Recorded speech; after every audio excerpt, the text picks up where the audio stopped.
आता software SQA म्हणजे किंवा सॉफ्टवेअर क्वालिटी अशुरन्स म्हणजे काय किंवा ही डॉक्युमेंट आहे का काय आहे एक्झॅक्टली हे आपण ऑलरेडी डिस्कस केलेलं आहे. ठीक आहे. तरी जस्ट एक बघता आपण रिवाइज किंवा ब्रीफ रिव्हिजन करूयात. सॉफ्टवेअर क्वालिटी अशुरन्स म्हणजे एक असं डॉक्युमेंट आहे जे की कंपनीमध्ये मोस्ट इम्पॉर्टंट मानलं जातं. बिकॉज याच्याच बेसिसवरती आपण काय करतो की कंपनीमध्ये प्रोजेक्ट तो घ्यायचा की नाही घ्यायचा, आपण हा प्रोजेक्ट म्हणजे एखादी कंपनी हा XYZ प्रोजेक्ट जो असेल तो एक प्रोजेक्ट कंप्लीट करून देऊ शकते का, जसं क्लायंटला एक्सपेक्ट वगैरे आहे त्या पद्धतीनं. मग ते क्लायंट किंवा कंपनी कशावरून जज करणार हो की हा प्रोजेक्ट जो आहे आपण हा प्रोजेक्ट व्यवस्थित पद्धतीने डेव्हलप करून देऊ शकतो, त्याच्यामध्ये काहीही प्रॉब्लेम न करता वगैरे. तर हे कशाच्या बेसिसवरती सांगितलं जातं, तर हे सॉफ्टवेअर क्वालिटी अशुरन्स ह्या डॉक्युमेंटच्या बेसिसवरती काय करतो आपण, म्हणजे कंपनी एखादी डिसाईड करते की जो पण प्रोजेक्ट आहे तो किंवा जो पण क्लायंटची रिक्वायरमेंट आहे ती रिक्वायरमेंट आपण फुलफिल करू शकतो. मग इथं काय केलं जातं, BA पर्सन जो असतो, BA पर्सन म्हणजे कोण, एखादा एक कंपनीचा पर्सन असतो जो त्याचं कामच ते असतं की प्रोजेक्टच्या रिक्वायरमेंट वगैरे कलेक्ट करणं, त्याच्याबद्दल इन्फॉर्मेशन कलेक्ट करणं, ते प्रोजेक्ट कंपनीमध्ये आणणं, हे त्याचंच काम असतं. ठीक आहे. मग जो पण BA म्हणजे कोण, बिझनेस अनालिस्ट काय करतो की क्लायंटला मीटअप करतो की क्लायंट जो पण असेल ज्यासाठी आपल्याला सॉफ्टवेअर डेव्हलप करायचं आहे त्यांच्यासोबत एक मीटिंग त्यांची काय होते, अरेंज होते. मीटिंग अरेंज झाल्यानंतर तर मग त्या मीटिंगमध्ये काय डिस्कशन होतं, त्या मीटिंगमध्ये डिस्कशन होतं की हे पाच जे खालचे 5 फॅक्टर आपण बघतो, ह्या 5 फॅक्टरवरती काय होतं, त्यांचं डिस्कशन होतं. हे 5 पॉईंट किंवा हे 5 टाईपचे क्वेश्चन्स फक्त त्यांना विचारले जातात. त्यांचा जो पण रिस्पॉन्स असेल तो रिस्पॉन्स काय केला जातो, नोट डाऊन केला जातो. कशामध्ये, सॉफ्टवेअर क्वालिटी अशुरन्स या डॉक्युमेंटमध्ये. मग राईट डाऊन किंवा नोट डाऊन केल्यानंतर याच्या सगळ्याच्या बेसिसवरती म्हणजे काय की कस्टमरच्या रिक्वायरमेंट काय आहेत, रिक्वायरमेंट म्हणजे तो कोणत्या डोमेनचा प्रोजेक्ट आहे, क्लायंटला एक्झॅक्ट कोणता प्रोजेक्ट डेव्हलप करून हवा आहे वगैरे. म्हणजे की डोमेन म्हणजे कोणत्या टाईपच्या प्रोजेक्टमध्ये कॅटेगरीमध्ये तो येतो त्यामध्ये. तर मेन परत त्यांचं एम काय आहे, कशासाठी त्यांना ते सॉफ्टवेअर डेव्हलप करायचं वगैरे आहे, हे काय केलं जातं पहिल्यांदा बघितलं जातं. त्याच्यानंतर काय म्हणलं, सेकंड पॉईंट कोणता आहे, to meet the customers expectations. म्हणजे काय की कस्टमरला त्या सॉफ्टवेअरमध्ये किती पद्धतीने सिक्युरिटी पाहिजे, प्रायव्हसी पाहिजे, त्याला म्हणजे त्या सॉफ्टवेअरचा परफॉर्मन्स कशा पद्धतीने पाहिजे, म्हणजे इन शॉर्टमध्ये त्यांच्या एक्सपेक्टेशन्स काय आहेत त्या सॉफ्टवेअरला घेऊन. मग ते एक्सपेक्टेशन्स आपली कंपनी फुलफिल करू शकते का, हे पण आपल्याला चेक करावं लागेल. ठीक आहे. त्याच्यानंतर कॉस्टिंग काय आहे त्या प्रोजेक्टची, जो एंड यूज म्हणजे क्लायंट म्हणू शकतो, तो क्लायंट किती पे करणार आहे त्या प्रोजेक्ट बनवण्यासाठी वगैरे. आणि आपल्याकडं म्हणजे आता इन अन ॲव्हरेज बजेट किती जाऊ शकते एखाद्या प्रोजेक्टचं जर कंपनीमध्ये जर बनवायचा म्हणलं तर. मग ह्या गोष्टी कम्पेअर केल्या जातात. नंतर आहे टाइम डिलिव्हरी. टाइम डिलिव्हरी म्हणजे काय की ते सॉफ्टवेअर तुम्हाला कधीपर्यंत डेव्हलप करून क्लायंटला हँडओव्हर करायचं आहे किंवा मार्केट रिलीज करायचं आहे तुम्ही म्हणू शकता. मग त्यांनी टाइम पिरियड किती सांगितलेला आहे, मग आपल्याला ते सॉफ्टवेअर डेव्हलप करण्यासाठी किती टाइम लागू शकतो वगैरे. मग जर आपण ऑन टाइम डिलिव्हरी दिली नाही, म्हणजे क्लायंटला जी डेडलाईन आपण दिली होती त्या डेडलाईनमध्ये जर आपण ते सॉफ्टवेअर रिलीज करू शकलो नाही, तर मग आपल्याला काय करावं लागेल, आपल्याला काहीतरी सर्टन अमाऊंट ऑफ कंपनीला, म्हणजे आपल्याला म्हणण्यापेक्षा कंपनीला काय करावं लागतं, एक सर्टन अमाऊंट ऑफ पेनल्टी त्यांना पे करावी लागते, जो पण तुमचा क्लायंट असेल त्या क्लायंटला. कशाबद्दल की आपण त्यांना जे हवं होतं ते सॉफ्टवेअर ऑन टाइम डिलिव्हर केलं नाही, म्हणजे आपल्यामुळे त्यांची कामं पुढची जी पेंडिंग पडलेली आहेत त्याच्यामुळे आपल्याला काय करावं लागतं, त्यांना जे पण तुमचं टोटल अमाऊंट आहे, म्हणजे जे तुम्ही टोटल कॉस्ट लावताय तुमच्या प्रोजेक्टला, त्याच्यात तुम्हाला काय करावं लागतं, काहीतरी पर्सेंटेज ऑफ रेशोमध्ये तुम्हाला पेनल्टी पे करावी लागते. ठीक आहे. त्याच्यानंतर लास्टचा पॉईंट कोणता आहे, मेंटेनन्स. म्हणजे तुम्ही त्या प्रोजेक्टला किती दिवसापर्यंत मेंटेनन्स प्रोव्हाइड करणार आहात. मेंटेनन्स म्हणजे की सर्व्हिस, जर त्याच्यामध्ये काही बिघड सुधार झाला वगैरे, काही प्रॉब्लेम्स आले तर ते प्रॉब्लेम काय करणं, त्या क्लायंटला रिझॉल्व्ह करून देणं फ्री, म्हणजे फ्री ऑफ कॉस्टमध्ये, त्यांच्याकडून एक पैसाही न घेता. मग हे कधीपर्यंत होतं, हे पहिल्या फक्त 1 वर्षातच होतं, कारण प्रत्येक कंपनी काय करते की क्लायंट त्यांच्या साईडला राहावे किंवा क्लायंट सोबत बेटर कनेक्शन राहावं म्हणून ते काय करतात, पहिलं 1 वर्ष ते काय करतात, तो क्लायंटला जे मेंटेनन्स असेल ना ते फ्री देतात. त्याच्यानंतर क्लायंटला काय करावं लागतं, एक सर्टन अमाऊंट काहीतरी पे करावा लागतो, जर पुढे त्यांना जर मेंटेनन्स किंवा त्यांच्या ज्या सर्व्हिसेस आहेत ह्या पुढे कंटिन्यू ठेवायच्या असतील तर. मग ते त्याची कॉस्टिंग वगैरे काय असेल हे पुढे डिस्कस केलं जातं. मग ह्या 5 पॉईंटच्या बेसिसवरती काय केलं जातं, कंपनी डिस्कस करते की ठीक आहे बाबा, क्लायंटचा डोमेन कोणता आहे, त्यांचे एक्सपेक्टेशन्स काय आहेत, जे डोमेन मधला प्रोजेक्ट आहे त्या डोमेन मधला प्रोजेक्ट आपल्या कंपनीमध्ये डेव्हलप होतात का, आपण लोक करतो का ते. नंतर त्यांच्या जेवढ्या पण एक्सपेक्टेशन्स असतील त्या एक्सपेक्टेशनला आपण म्हणजे फुलफिल करू शकतो का. आणि तेवढ्याच्यामध्ये की जी कॉस्टिंग त्यांनी सांगितली त्या कॉस्टिंगमध्ये आपण ते त्यांना एक्सपेक्ट असलेलं ऍप्लिकेशन आपण डेव्हलप करून देऊ शकतो का, एवढ्या कमी कॉस्टिंगमध्ये, का जी पण कॉस्टिंग असेल त्याच्यामध्ये. आणि त्याच्यानंतर आपण कंपनी विचार करते की ठीक आहे, जी त्यांनी टाइमलाईन सांगितलेली आहे, त्या टाइमलाईन पर्यंत आपल्याकडून काम होऊ शकतं का वगैरे, हे सगळ्या गोष्टी काय केल्या जातात. तो कंपनी काय करते, हे जेव्हा क्लायंट बीए पर्सनचं आणि क्लायंटचं डिस्कशन होतं, त्याच्यानंतर बीए पर्सन काय करतो, ह्या सगळ्या क्वेश्चनचे आन्सर घेऊन किंवा ह्या सगळ्या पॉईंटवरचं डिस्कशन घेऊन काय करतो, तो कंपनीमध्ये येतो. कंपनीत आल्यानंतर कंपनीमध्ये जेवढे पण म्हणजे सीईओ असतील, प्रोजेक्ट मॅनेजर वगैरे असतील, किंवा जे पण बाकीचे जे बीए पर्सन आहे, या लोकांचं काय होतं, डिस्कशन होतं की आपली कंपनी कुठपर्यंत आहे, आपण किती पद्धतीनं सॅटिस्फॅक्टरी लेवल त्या कस्टमरला देऊ शकतो ह्या प्रोजेक्ट रिलेटेड. मग हा घ्यायचा नाही घ्यायचा ह्या बेसिसवरती काय केलं जातं, तो प्रोजेक्ट डिसाईड केला जातो. त्याच्यानंतर फायनलाइज करून जो पण डिसिजन असेल तो डिसिजन पुढे क्लायंटला हँड ओव्हर केला जातो. ठीक आहे. मग ह्या वेळेला आपण काय करतो, कंपनीमध्ये प्रोजेक्ट आणला जातो. आता सपोज कन्सिडर करा, तुमच्या कंपनीमध्ये प्रोजेक्ट आलेला म्हणजे आलेला आहे आता, आणि तुम्हाला काय करायचं, त्याच्यावरती काम वगैरे सुरू करायचं आहे. मग आता तुम्ही कसं करणार, एक काहीतरी फ्लो किंवा एक काहीतरी सिक्वेन्स तुम्हाला माहिती असला पाहिजे, की आपण त्याच्या बेसिसवरती म्हणू शकतो की हा ठीक आहे, मला म्हणजे ह्या स्टेप बाय स्टेप मी जाऊ शकतो. म्हणजे कन्सिडर करा, तर तुम्ही स्वारगेटला, तर तुम्हाला स्वारगेटवरून कोथरूडला यायचं आहे. ठीक आहे, तुम्हाला म्हणजे एवढं जे पुण्यात नसेल त्यांना माइट बी म्हणजे लक्षात नाही ना. ठीक आहे, कन्सिडर करा तुम्ही काय येतो, की तुम्ही महाराष्ट्रामध्ये तर तुम्हाला इथून राजस्थानला जायचं आहे. मे बी तुम्ही फिरायला जात असाल, वॉट एव्हर जे पण रिझन असेल ते, तुम्हाला महाराष्ट्रातून राजस्थानला जायचं आहे. मग तुम्हाला जर जायचं असेल तर तुम्ही काय करू शकता, तुम्ही आधी पहिल्यांदा गोष्टी चेक करा की ठीक आहे, मी तिथं जाऊ शकतो का, पॉसिबिलिटी आहे का. माझं ठीक आहे, पॉसिबल आहे, तुम्ही आता जायची परमिशन वगैरे आहे, तर तुम्ही जाऊ शकता. मग तुम्ही वेज चेक करता की मी कोणत्या कोणत्या वेजनं जाऊ शकतो. मग तुम्ही कोणते कोणते वेज चेक करणार, की तुम्ही बाय रोड जाऊ शकता, परत तुम्ही म्हणजे फ्लाईट घेऊन जाऊ शकता किंवा बाय ट्रेन पण जाऊ शकता. म्हणजे तुमच्याकडे काय आहे, तो 3 ऑप्शन्स आहेत किंवा तुमच्याकडे 3 वेज आहेत. तुम्ही त्या वेज पैकी कोणताही एक रस्ता काय करू शकता, किंवा तुम्ही एक म्हणजे काय म्हणू शकता, एक ऑप्शन चूज करून तुम्ही त्या वेने पुढे फॉरवर्ड होऊ शकता. मग त्याच पद्धतीने सॉफ्टवेअर डेव्हलपमेंट पण आहे ना, ते सॉफ्टवेअर डेव्हलपमेंट ठीक आहे, तुम्हाला फायनलाइज तर झाला की प्रोजेक्ट तुमच्या कंपनीत आलेला आहे. मग तुम्ही जरी प्लेन, सपोज तुम्ही म्हणला की मी म्हणजे फ्लाईट घेऊन वगैरे जाणार, मग तुम्हाला फ्लाईटसाठी काय करावं लागेल, तर तुम्ही महाराष्ट्रामध्ये कुठे राहता, समजा तुम्ही पुण्यात राहताय, तर तुम्हाला पुणेच्या एअरपोर्टला जावं लागेल. तिथून तुम्हाला म्हणजे आधी ऑनलाईन तिकीट बुक करावं लागेल, तुम्हाला अवेलेबिलिटी चेक करावी लागेल, की ज्या टायमिंगमध्ये तुम्हाला जायचं तिथं फ्लाईट वगैरे अवेलेबल आहे का. मग फ्लाईट नंतर जर असं तुम्ही तिकीट वगैरे बुक करणार, मग ज्या दिवशी तुमची फ्लाईट आहे तुम्ही एअरपोर्टला जाणार, तिथून टेक ऑफ करणार वगैरे, मग जिथं पण जयपूर वगैरे असेल तिथं तुमची लँडिंग वगैरे होणार. ह्या काय झाल्या आहे, तुम्हाला कुठलीही गोष्ट परफॉर्म करण्यासाठी तुम्हाला काहीतरी सर्टन स्टेप्स थ्रू जावं लागतं, किंवा सर्टन स्टेप्स तुम्हाला एक्झिक्यूट कराव्या लागतात. कशासाठी, की जे पण तुमचं काम आहे किंवा जे पण तुम्ही एक्सपेक्ट करताय, ते व्यवस्थित पद्धतीनं काय झालं पाहिजे, वर्क झालं पाहिजे किंवा व्यवस्थित पद्धतीनं काम झालं पाहिजे, कुठेही म्हणजे न अडकता किंवा न प्रॉब्लेम येता. मग त्याच्याच पद्धतीने एखादं सॉफ्टवेअर डेव्हलप करण्यासाठी सुद्धा आपल्याला काय करावं लागतो, काही स्टेप्स फॉलो करावे लागते किंवा वन बाय एक्झिक्युशन थ्रू आपल्याला काय करावं लागतं, पुढे प्रोसेस करावं लागतं. मग त्या स्टेप्स कशाच्या असतील, काय असतील, तर तिथं आपल्याला काय करायचं, सॉफ्टवेअर डेव्हलपमेंट लाईफ सायकल, ही लाईफ सायकल जी असेल ना, ही तिथं आपल्याला वापरावी लागते.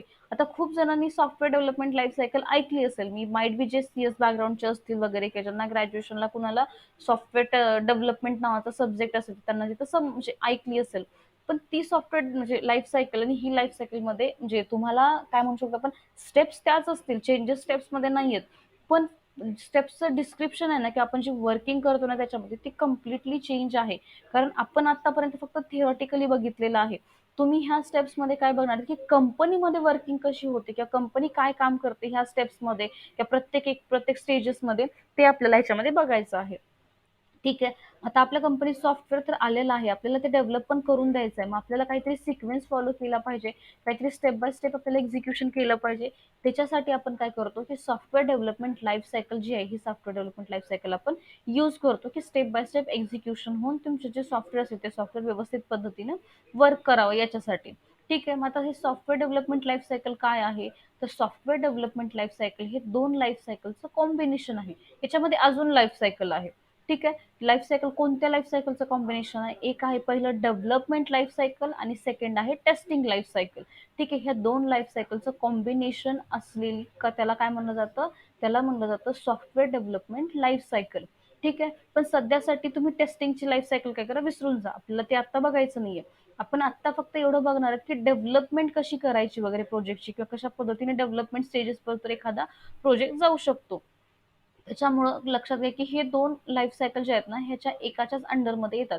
फक्त तुम्हाला ह्या दोन्ही वेगवेगळ्या डिफरंट टाइम्समध्ये शिकवल्या जातील. आता डेव्हलपमेंट लाईफ सायकल म्हणजेच ही आहे एसडीएलसी लाईफ सायकल जी तुम्ही आता शिकणार आहात.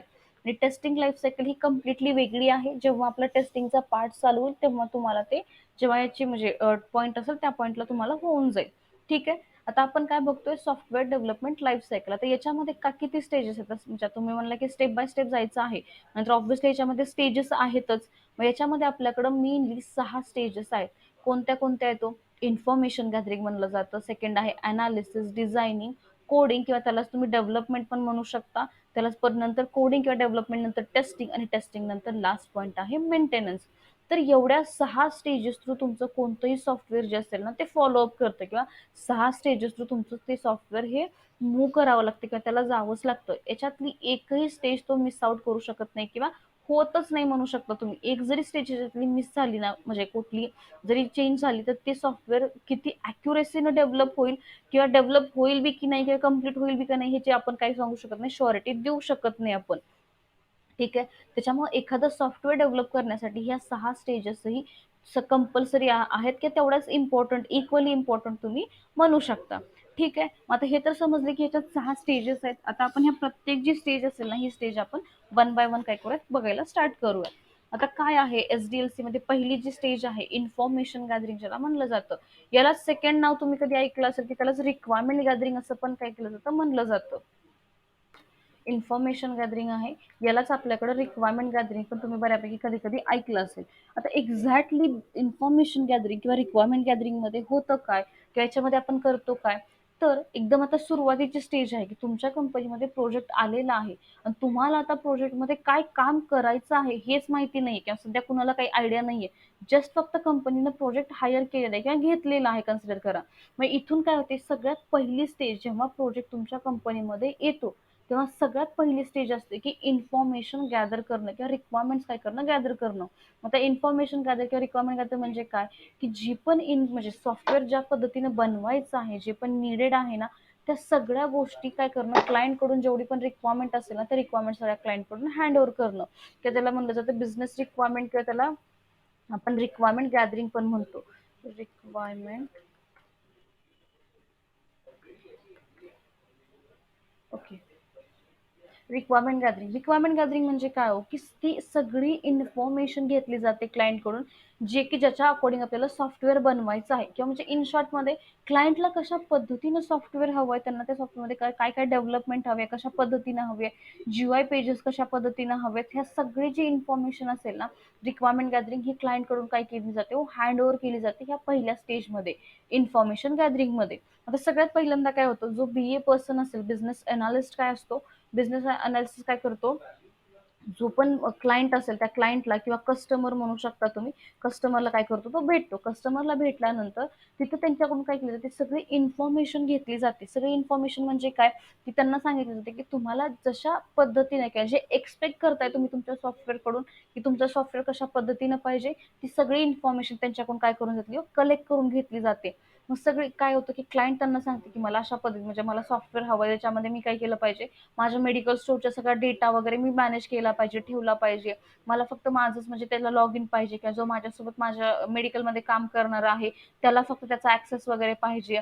अजून काय म्हणू शकतो आपण, की म्हणजे व्हेरिएशन्स पाहिजे, की म्हणजे लहान लेकराच्या मेडिसिन्स वेगळ्या सेक्शनमध्ये, जे म्हणजे काय म्हणू शकता मिड एज मधले पर्सन्स असतील त्यांच्या सेक्शन म्हणजे टॅबलेट वेगळ्या सेक्शनमध्ये, जे एकदम ओल्ड असतील वगैरे किंवा 60-70 क्रॉस केली असेल त्यांच्या मेडिसिन एक वेगळ्या सेक्शनमध्ये वगैरे.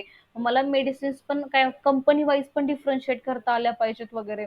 जसं एखादी कंपनी समजा एखादं मेडिसिन आहे, ते एखादी म्हणजे समजा क्रोसिन आहे, क्रोसिनचा जर स्टॉक माझ्याकडून एंड अप होते म्हणजे माझ्या शॉपमधून संपत येत असतील, तर मला एक 50 किंवा 100 गोळ्या राहिल्यानंतर मला एक इंडिकेशन किंवा काय म्हणू शकतो एक अलर्ट आला पाहिजे, की हा हा मेडिसिनचा स्टॉक तुमचा संपत आहे, सो तुम्हाला मागवल्या पाहिजेत वगैरे. तर क्लायंट काय करतो, ह्या पद्धतीने त्यांना जे सॉफ्टवेअर पाहिजे आहे ना, ते सॉफ्टवेअरची इन्फॉर्मेशन काय करतो, तो कम्प्लिटली कस्टमर काय करत असतो, बीए पर्सनला सांगत असतो, की मला अशा पद्धतीने सॉफ्टवेअर बनवून हवंय, हे हवंय, ते वगैरे. म्हणजे इन डिटेल सगळ्या गोष्टी जशा पद्धतीने त्यांना सॉफ्टवेअर हवंय, ती त्यांच्या पूर्ण एक्सपेक्टेशन त्यांच्या जी पण रिक्वायरमेंट आहे, ते रिक्वायरमेंट कस्टमर काय करत असतो, बीए पर्सनला सांगत असतो.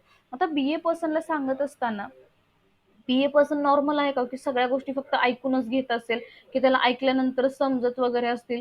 आता एखादा कोणी जो स्मार्ट असेल तो म्हणेल, की मॅम रेकॉर्ड पण करू शकतो ना आपण. ठीक आहे, रेकॉर्ड करू शकतो, काही ऑप्शन नाहीये. पण आपल्याला त्याचं लीगली काय म्हणू शकता, की आपल्याला काय करावं लागतं, डॉक्युमेंटेशन फॉर्म करावं लागतं, की जो कस्टमर आहे, कस्टमर आणि क्लायंटची मीटिंग झाली होती वगैरे, आणि रेकॉर्डिंग जरी केली तर रेकॉर्डिंग नंतर तुम्ही लक्षात येऊ शकता का, म्हणजे तुम्हाला रिपीटेडली सारखं ते ऐकत बसावं लागेल तुमच्या गोष्टी कव्हर अप करण्यासाठी. मग इथं काय होतं, रिक्वायरमेंट गॅदरिंग जेव्हा आपण जातो ना, रिक्वायरमेंट गॅदरिंग कलेक्ट करण्यासाठी कस्टमरकडं, तेव्हा बीए पर्सन काय करतो, जी पण कस्टमर इन्फॉर्मेशन सांगत असेल, म्हणजे जी पण एक लाईन टू लाईन कोणती गोष्ट असेल ना, ते एक BRS नावाचं एक काय करतो, म्हणजे शॉर्ट मध्ये की एका डॉक्युमेंटमध्ये तो काय करतो, सगळ्या गोष्टी रिटर्न करत असतो. जी पण कस्टमर सांगत असेल ना बीए पर्सनला, आणि असं नाही की हा एकटाच जात असतो, बीए पर्सन म्हणजे एकटाच जातो, त्याची जेवढी अख्खी टीम असेल ना, ती कंप्लीट टीम काय करत असते, म्हणजे त्यांना कस्टमरकडे व्हिजिट करायला जात असते. मग जेव्हा पण कस्टमर काही इन्फॉर्मेशन सांगत असेल ना प्रोजेक्ट बद्दल वगैरे, मग ती सगळी इन्फॉर्मेशन काय केली जाते, एका डॉक्युमेंटमध्ये रिटर्न केली जाते. सध्यासाठी म्हणूयात की एका डॉक्युमेंटमध्ये रिटर्न केली जाते. मग ते डॉक्युमेंट जे असेल ना, ते डॉक्युमेंट काय केलं जातं, तर त्या डॉक्युमेंटमध्ये कम्प्लिटली रिटर्न केली जाते जी पण इन्फॉर्मेशन काय करेल कस्टमर सांगेल. तर त्याच डॉक्युमेंटला आपल्या IT सेक्टरमध्ये आपण काय करतो, BRS असं नाव दिलेलं आहे. यालाच काय म्हणलं जातं, की लॉंग फॉर्म काय आहे याचा, बिझनेस रिक्वायरमेंट स्पेसिफिकेशन असा याचा लॉंग फॉर्म आहे. मी लिहून घेते, बिझनेस रिक्वायरमेंट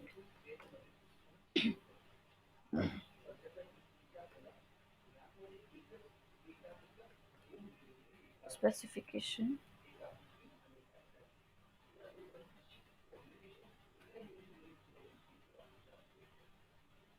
ओके. तर काय म्हणजे BRS म्हणजे काय, BRS म्हणजे ते डॉक्युमेंट जेव्हा कस्टमर रिक्वायरमेंट्स म्हणजे काय करत असतो, बीए पर्सनला किंवा त्याच्या टीमला सांगत असतो, तेव्हा जी पण रिक्वायरमेंट किंवा इन्फॉर्मेशन जी क्लायंट सांगत आहे, ती क्लायंट इन्फॉर्मेशन कम्प्लिटली एखाद्या डॉक्युमेंटमध्ये काय केली जाते, राईट डाऊन केली जाते. म्हणजे ती जी पण ते लोक सांग, म्हणजे जे पण कस्टमर तुम्हाला सांगेल ना, ती सगळी इन्फॉर्मेशन काय केली जाते, एका डॉक्युमेंटमध्ये राईट केली जाते. त्या डॉक्युमेंटला आपण आपल्या भाषेमध्ये किंवा IT सेक्टरच्या भाषेमध्ये काय म्हणलं जातं, BRS डॉक्युमेंट असं म्हणलं जातं. आता हे BRS डॉक्युमेंट म्हणजे काय, बिझनेस रिक्वायरमेंट स्पेसिफिकेशन असा याचा लॉंग फॉर्म आहे.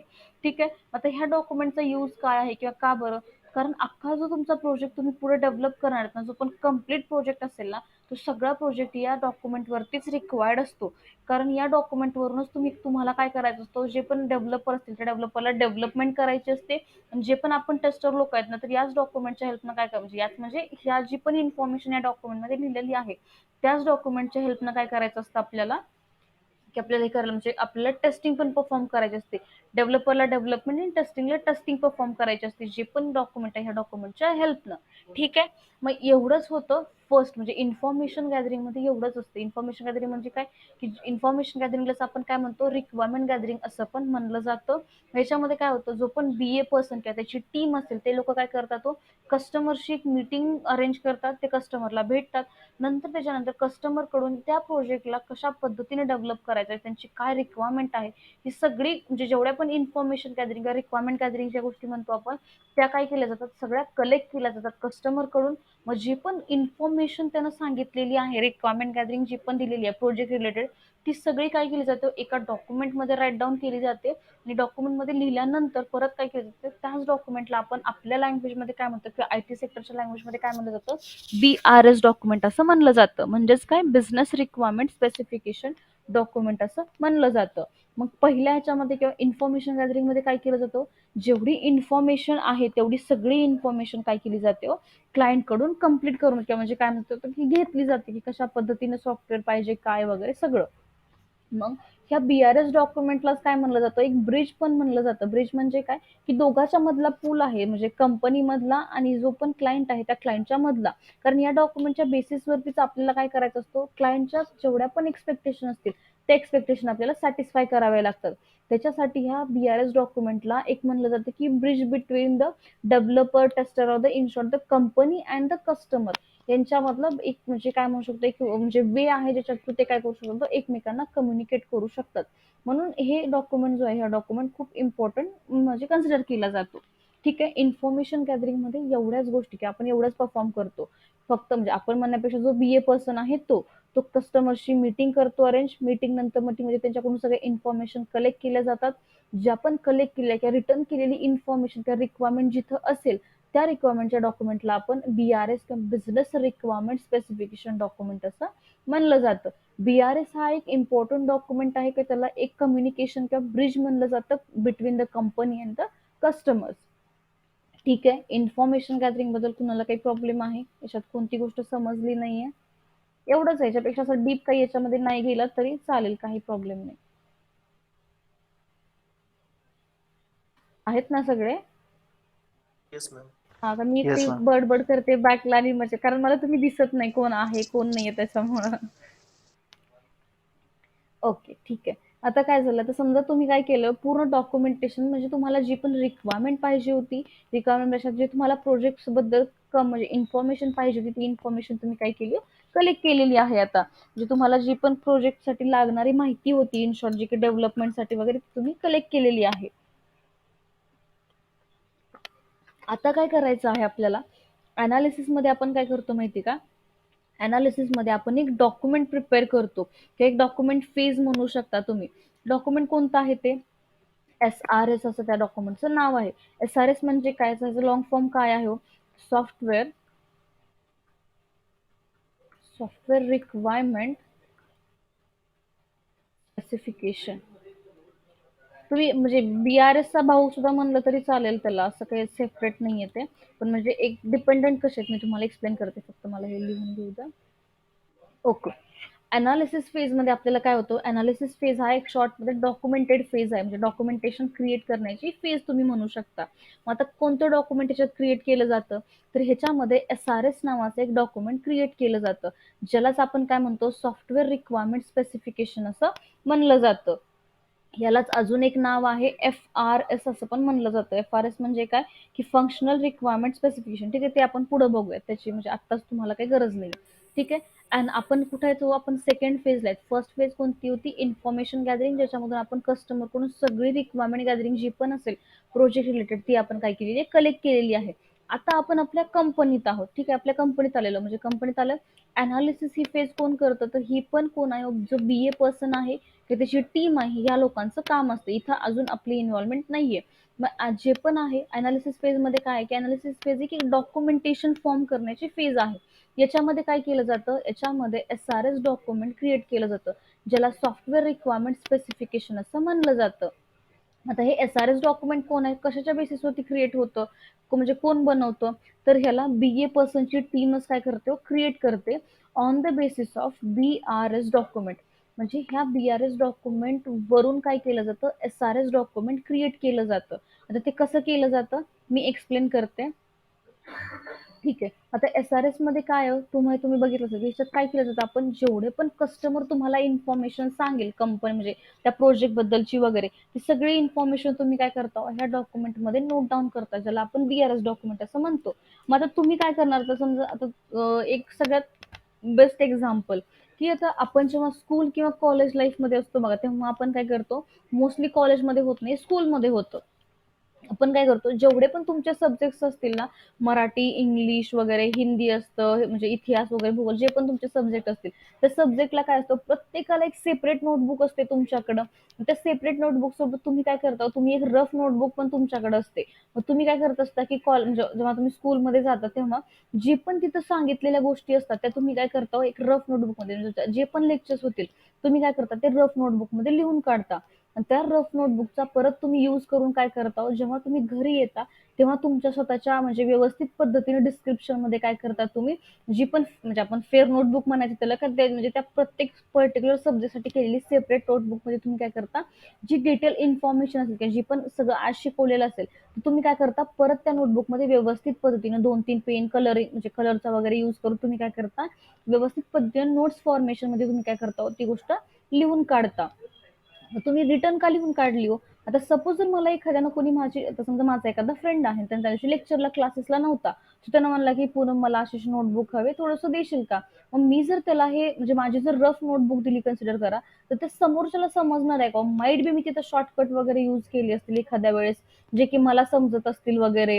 म्हणजे आता समजा जसं आपण एंड ऑफ द डेला ईओडी असं म्हणतो, मग अशा टाईपमध्ये पण कधी कधी शॉर्टकट यूज केले असतील, मग ते शॉर्टकट मला समजतील, एखाद्या दुसऱ्या पर्सनला समजतील का? माझी जर नोटबुक वगैरे घेऊन गेलं, मग त्याच ठिकाणी जर समजा मी जी पण फेअर नोटबुक आहे, म्हणजे त्या सब्जेक्टला रिलेव्हंट असलेली नोटबुक आहे, त्या नोटबुकमध्ये जर मी व्यवस्थित पद्धतीनं डिस्क्रिप्शनमध्ये न कोणता शॉर्टकट यूज करता वगैरे व्यवस्थित लिहून काढलं असेल, आणि मी जर त्याला परत माझी जी पण त्या सब्जेक्टची फेअर नोटबुक म्हणू शकता तुम्ही, ती जर नोटबुक मी त्याला दिली, तर त्याला व्यवस्थित सगळ्या गोष्टी समजून येतील. तिथं मी कोणता शॉर्टकट किंवा कोणत्या म्हणजे मला असं म्हणजे नॉर्मल सगळ्यांना समजेल अशा लँग्वेजमध्ये लिहिलेलं आहे, त्याच्यामुळे त्याला पुढे काही रीड करताना किंवा माझ्या नोट्स कॉपी करताना काही प्रॉब्लेम येईल का?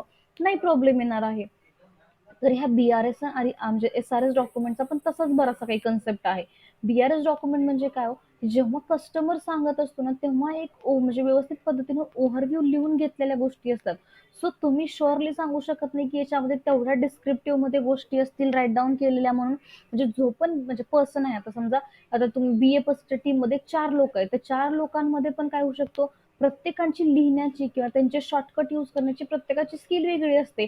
मग हे परत काय केलं जातं, हे जेवढ्या लोकांनी पण ते राईट डाऊन केलेल्या गोष्टी आहेत ना, ते सगळे डॉक्युमेंट्स म्हणजे जेवढे बीआयएस डॉक्युमेंट्स आहेत ना, एक कंबाईन केले जातात आणि एक व्यवस्थित डॉक्युमेंट क्रिएट केलं जातं, जे की पुढे डेव्हलपरला आणि टेस्टरला पास ऑन केलं जातं.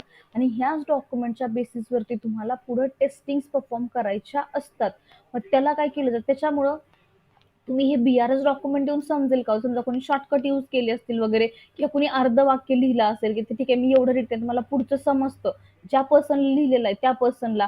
मग पण तेच जर तुम्ही एखाद्या डेव्हलपरला किंवा टेस्टरला पाठवल्यानंतर तुम्ही समजू शकत नाही, कारण ते लिहिण्याची पद्धत ना त्यांची वेगळी असते, त्यांचं शॉर्टकट्स वगैरे यूज केलेले असतात. त्याच्यामुळे जर तुम्ही तेच बीआरएस डॉक्युमेंट जर एखाद्या डेव्हलपर आणि टेस्टरला शेअर केलं, डेव्हलपरला डेव्हलपमेंटसाठी आणि टेस्टरला टेस्टिंग करण्यासाठी, तर आपल्याला तिथं लक्षात येणं थोडंसं डिफिकल्ट आहे किंवा इम्पॉसिबल म्हणलं तरी चालेल. मग इथं कंपनी काय करते की आपल्या कंपनी म्हणजे प्रत्येक आयटी सेक्टरमध्ये काय केलं जातं, ह्या बीआरएस डॉक्युमेंटच्या हेल्पनं अनालिसिस फेजमध्ये काय केलं जातं, एक नवीन कोरं करत म्हणजे काय म्हणू शकता की व्यवस्थित पद्धतीनं म्हणजे फेअर नोटबुक म्हणल्यासारखं त्याच्यामध्ये ह्या बीआरएस डॉक्युमेंटच्या हेल्पनं काय केलं जातं, एसआरएस डॉक्युमेंट क्रिएट केलं जातं व्यवस्थित पद्धतीनं सगळ्या गोष्टी त्याच्यामध्ये मेन्शन करून. मग हे कोण करतं, जर पण बीए पर्सनची टीम असेल, त्या टीमचं काम असतं की हे एसआरएस डॉक्युमेंट काय करणं, डिफाईन करणं. ठीक आहे. मग ह्या म्हणजे एसआरएस डॉक्युमेंट मध्ये कम्प्लीट डिटेल्स इन्फॉर्मेशन असते, म्हणजे कम्प्लीट डिटेल इन्फॉर्मेशन असते. आता ते काय असते ते पुढे पण आपण बघणारच आहोत. ठीक आहे. फक्त आतापर्यंत एवढं लक्षात ठेवा की बीआरएस डॉक्युमेंट वरून आपण काय करतो, एसआरएस डॉक्युमेंट हे क्रिएट केलं जातं. आणि एसआरएस डॉक्युमेंटच पुढे काय केलं जातं, जे पण डेव्हलपर असतील किंवा जो पण टेस्टर असेल वगैरे, यांना पुढे हँड ओव्हर केलं जातं की ह्याच्या थ्रू तुम्ही टेस्टिंग किंवा ह्याच्या हेल्पनं तुम्ही टेस्टिंग किंवा डेव्हलपमेंट परफॉर्म करू शकता अशा पद्धतीनं. ठीक आहे. मग आता तुम्ही म्हणाल की हे दोन दोन डॉक्युमेंट का बनवायची गरज पडली, एक्झॅक्ट डिफरन्स काय आहे या दोन्हीमध्ये असा, तर तो डिफरन्स मी काय करते तुम्हाला एक जस्ट एक नॉर्मल एक्झाम्पल घेऊन मी तुम्हाला सांगते. समजा जर तुम्ही काय करता, तुमच्याकडे एक बीआरएस डॉक्युमेंट आहे, त्याच्यानंतर तुमच्याकडे काय आहे, एक एसआरएस डॉक्युमेंट आहे. ठीक आहे. आता बीआरएस डॉक्युमेंट मध्ये काय असतो की तुम्हाला सांगितलेलं असतं की ठीक आहे तुमच्याकडे काय आहे, एक बँकिंग कन्सिडर करा, तुमच्याकडे काय आहे, बँकिंग डोमेनचा प्रोजेक्ट आहे. मग त्या बँकिंग डोमेनच्या प्रोजेक्टमध्ये तुम्हाला काय करायचं आहे, तुमच्याकडे काही पेजेस आहेत. मग तुमच्याकडे समजा साइन अप पेज आहे, साइन अप पेज आहे, त्याच्यानंतर तुम्हाला काय करायचं आहे, ओके मी याला खाली येते. ओके. समजा तुमच्याकडे काय आहे, तुम्हाला समजा बीआरएस डॉक्युमेंट मध्ये कशा पद्धतीने डिस्क्रिप्शन असतं, मी हे एक्सप्लेन करते. समजा बीआरएस डॉक्युमेंट मध्ये तुमच्या बँकिंग डोमेनचा प्रोजेक्ट तुम्ही बनवत आहात, तर बीआरएस डॉक्युमेंट मध्ये डिस्क्रिप्शन कसं असतं की तुम्हाला साइन अप पेज पाहिजे, त्याच्यानंतर तुम्हाला काय पाहिजे, होम पेज पाहिजे कन्सिडर करा, नंतर तुम्हाला लॉग इन पेज पाहिजे आहे, त्याच्यामध्ये अजून म्हणजे काय म्हणू शकता की लिंक्स वगैरे किंवा ऍक्सेस अकाउंट बद्दलची इन्फॉर्मेशन तुम्हाला पाहिजे आहे. मग ही सगळी जी पेजेस आहेत ना, हे सगळे पेजेस तुम्हाला ह्या बीआरएस डॉक्युमेंट मध्ये फक्त असे लिहिलेले असतात की तुम्हाला बँकिंग डोमेनचा प्रोजेक्ट आहे, त्याच्यामध्ये मला साइन अपचं पेज पाहिजे, होम पेज पाहिजे, लॉग इन पेज पाहिजे आणि अकाउंटचं पेज पाहिजे, जिथून मला मी अकाउंट वगैरे टॅकल करू शकते किंवा अकाउंट मी तिथून बघू शकतो. अशा पद्धतीनं काय केलं असतं, डिस्क्रिप्शन तुम्हाला दिलेलं असतं. म्हणजे तुम्ही एक म्हणू शकता की एक ओव्हरऑल डिस्क्रिप्शन तिथं काय असतं लिहिलेलं असतं. ओव्हरऑल ओव्हरऑल इन्फॉर्मेशन तिथं काय केलेली असते लिहिलेली असते. जास्त आता तुम्ही ह्याच्यात काही सांगू शकता का, की ठीक आहे डेव्हलपरला सांगितलं की साइन अप पेज बनव, आणि तुम्हाला समजा जर BRS डॉक्युमेंटच डेव्हलपरला किंवा टेस्टरला दिलं, ठीक आहे. आता डेव्हलपर काय बघणार की अरे ठीक आहे साइन अप पेज क्रिएट करायचं, पण साइन अप पेज कशाच्या बेसिसवरती ना, त्याच्यामध्ये मला कोणत्या कोणत्या फील्ड्स टाकाव्या लागतील. म्हणजे साइन अप पेज म्हणल्यानंतर माझं नाव टाकावं लागेल, नाव नेम आलं, सरनेम आलं, ईमेल आयडी, मोबाईल नंबर किंवा जेंडर आलं, किंवा तुम्ही कशासाठी यूज करणार आहात वगैरे जे पण स्पेसिफिकेशन असेल त्या साइन अप पेज मधलं ते डेव्हलपरला माहिती आहे का, मग तो मनानं बनवेल का.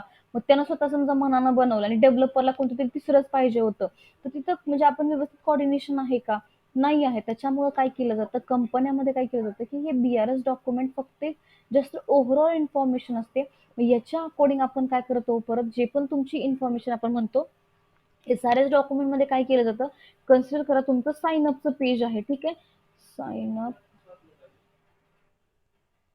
साइन अपचं पेज आहे, तुम्हाला इथे काय करायचं साइन अप पेज मध्ये, की तुम्हाला आता ह्या साइन अप पेज मध्ये काय काय इन्फॉर्मेशन लागेल, म्हणजे एक पेज क्रिएट करण्यासाठी. की समजा मला इथे काय पाहिजे, माझं नाव पाहिजे, त्याच्यानंतर माझा मोबाईल नंबर तुम्ही म्हणू शकता, मोबाईल नंबर पण मला पाहिजे, त्याच्यानंतर जो मेल आयडी आहे तो मेल आयडी पण मला लागेल. अशा पद्धतीने इथे काय केलं जातं, मेल आयडी का तुम्ही म्हणू शकता, परत पासवर्ड वगैरे ठीक आहे समजा, किंवा युजर नेम तुम्ही म्हणू शकता. नंतर तुम्ही काय म्हणा की पासवर्ड वगैरे लागणार आहे. मग ह्या पद्धतीच्या सगळ्या गोष्टी काय केल्या जातो. ओके, पासवर्ड या पद्धतीनं काय केलं जातं, इथं डिस्क्रिप्शन प्रेझेंट केलं जातं SRS डॉक्युमेंट मध्ये. म्हणजे तुम्ही काय आपण काय केलं इथं बघा, जर तुम्ही BRS डॉक्युमेंट चेक केलं तर BRS डॉक्युमेंट मध्ये काय केलेलं आहे, फक्त तुम्हाला सांगितलं की ठीक आहे साइन अप पेज पाहिजे, होम पेज पाहिजे वगैरे तुम्हाला, त्याच्यानंतर तुम्हाला लॉग इनचं पेज वगैरे पाहिजे, अजून कोणतं पेज सांगितलेलं लॉग इन पेज आहे, नंतर की तुम्हाला परत अकाउंटचं वगैरे पेज सांगितलेलं आहे. इथं काय केलं, तुम्हाला जस्ट ओव्हरऑल इन्फॉर्मेशन सांगितली की तुम्हाला कोणत्या गोष्टी पाहिजेत. पण तुम्हाला ह्या वेब पेजमध्ये किंवा कोणतंही होम पेज असेल किंवा लॉग इनचं पेज असेल, ह्या लॉग इन पेजमध्ये मला युजर आयडी पासवर्ड म्हणजे मोबाईल नंबर घ्यायचा आहे का, का तुम्हाला अजून काय म्हणते ईमेल आयडी टाकायचा आहे, हे तुम्ही इथून बसून सांगू शकता किंवा डेव्हलपर मनानं घेऊ शकतो का. समजा डेव्हलपरनं काय केलं, लॉग इन पेजला युजर आयडी आणि पासवर्ड मध्ये युजर नेम काय केलं, मेल आयडी घेतली, आणि जो पण आपला क्लायंट असेल त्यांना असं पाहिजे की मला मोबाईल नंबरनं लॉग इन करायचं आहे. मग इथं काही मॅच झाला तुमचा, आपण त्यांच्या रिक्वायरमेंट कम्प्लीट करतोय का, नाही करतोय. त्याच्यामुळे काय केलं जातं, BRS डॉक्युमेंटच्या बेसिसवरती काय केलं जातं, परत SRS डॉक्युमेंट क्रिएट केलं जातं. आणि ते SRS डॉक्युमेंट मध्ये काय करतोय आपण, ठीक आहे साइन अप पेज आहे तुम्हाला, की तुम्हाला साइन अप पेज डेव्हलप करायचं आहे, तर साइन अप पेज मध्ये तुमच्याकडं कोणत्या गोष्टी पाहिजे, तुम्हाला नाव पाहिजे साइन अप पेज मध्ये, म्हणजे नेम असलेली एक फील्ड पाहिजे, मोबाईल नंबर असलेली फील्ड पाहिजे, मेल आयडी असलेली एक फील्ड पाहिजे, पासवर्ड म्हणजे तुम्हाला टाकायला एक फील्ड पाहिजे, आणि युजर नेम टाकायला तुम्हाला एक फील्ड पाहिजे. अशा पद्धतीनं प्रत्येक वेब पेजचं, मग तुमचं होम पेज असू द्या, लॉग इन पेज असू द्या, किंवा तुमचं अकाउंटचं पेज असू द्या, की जेवढे पण पेजेस असतील ना तुमचे, त्या प्रत्येक पेज बद्दल SRS डॉक्युमेंट मध्ये डिस्क्रिप्शन मध्ये लिहिलेलं जातं. इवन की तुम्हाला त्या टेक्स्ट बॉक्सचा फॉन्ट कसा पाहिजे, कलर, तुम्ही आता समजा तुम्ही नेम जर टेक्स्ट बॉक्स टाकत असाल, तर तुम्ही जर टेक्स्ट बॉक्स टाकताय तर टेक्स्ट बॉक्सची विड्थ किती आहे, हाईट किती आहे, त्याची बॉर्डर किती ठेवायची आहे वगैरे, किंवा कलर कसा पाहिजे त्याला वगैरे, ह्या सगळ्या गोष्टी काय केल्या जातो, SRS डॉक्युमेंट मध्ये मेन्शन केल्या जातात. की तिथं म्हणजे काय म्हणतो आपण, राईट डाऊन करतो, ज्याच्या की हेल्पनं डेव्हलपरला इझी पडेल डेव्हलपमेंट करण्यासाठी, आणि टेस्टरला जी पण डेव्हलपमेंट केली ती डेव्हलपमेंट टेस्ट करण्यासाठी इझी पडेल, याच्या थ्रू काय केलं जातं, इथं आपण काय करतो SRS डॉक्युमेंट त्याच्यासाठी डिफाईन केला जातो. तर एवढं म्हणजे बेसिक डिफरन्स आहे SRS आणि BRS डॉक्युमेंट मधला. ठीक आहे, ह्याच्यामध्ये कुणाला काही कन्फ्युजन आहे, म्हणजे SRS का बरं, BRS का बरं, मग बेसिक डिफरन्स काय आहे दोन्ही मधला, सगळ्यात पहिली गोष्ट आहेत ना सगळे. Yes, ma'am. ओके, समजतंय ना की वरून जातंय का, काही जण लोक झोपलेले आहेत. समजते. समजतं मॅम. समजतंय मॅम. ओके, माहितीये पाऊस पडतोय, मस्त थंडी वाटते, वाजत आहे, उठायला नको वाटतंय, पण थोडंसं लक्ष द्या. ओके, जसं इथं तुम्हाला BRS डॉक्युमेंट मध्ये ओव्हरऑल डिस्क्रिप्शन भेटतं ना, त्याच पद्धतीने SRS डॉक्युमेंट मध्ये तुम्हाला काय होतं, डिटेल मध्ये डिस्क्रिप्शन भेटलं जातं, किंवा डिटेल मध्ये तुम्हाला जी पण इन्फॉर्मेशन असेल ती इन्फॉर्मेशन तुम्हाला इथं म्हणजे तुम्हाला भेटून जाते. आता आपण एवढं बघितलं की ठीक आहे SRS BRS मधला डिफरन्स बघितला. आता आपण एक्झॅक्टली बघूया की SRS डॉक्युमेंट मध्ये काय एक्झॅक्टली असतं, किंवा कशा पद्धतीने कोणत्या बेसिसवरती काय होतं, SRS डॉक्युमेंट जे आहे SRS डॉक्युमेंट क्रिएट होतं.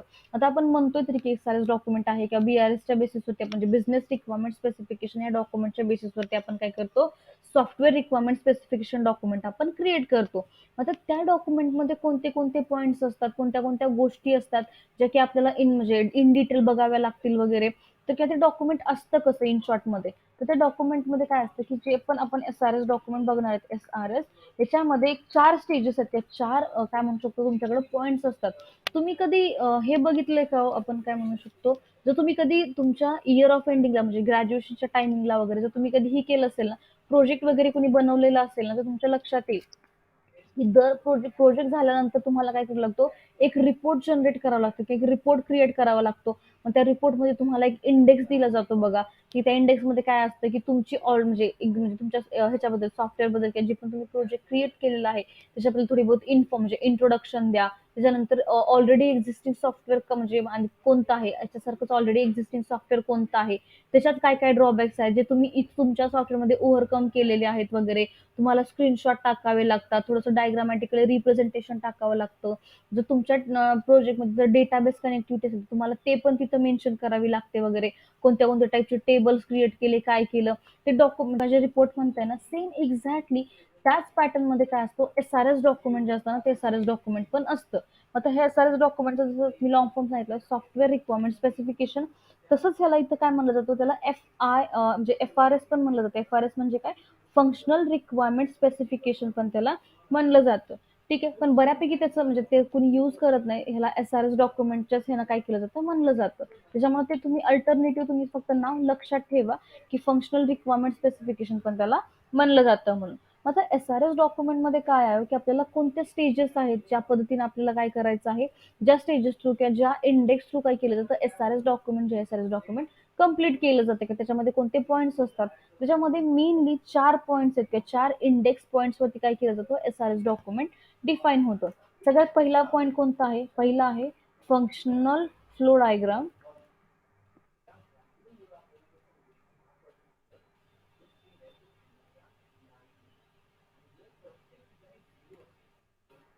फंक्शनल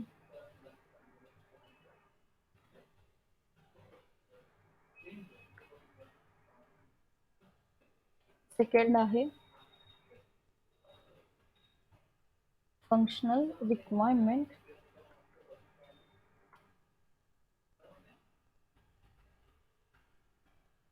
त्याच्यानंतर थर्ड आहे आपल्याकडं यूज केसेस. आणि लास्ट आहे स्नॅपशॉट, तुम्ही म्हणू शकता स्नॅपशॉट्स.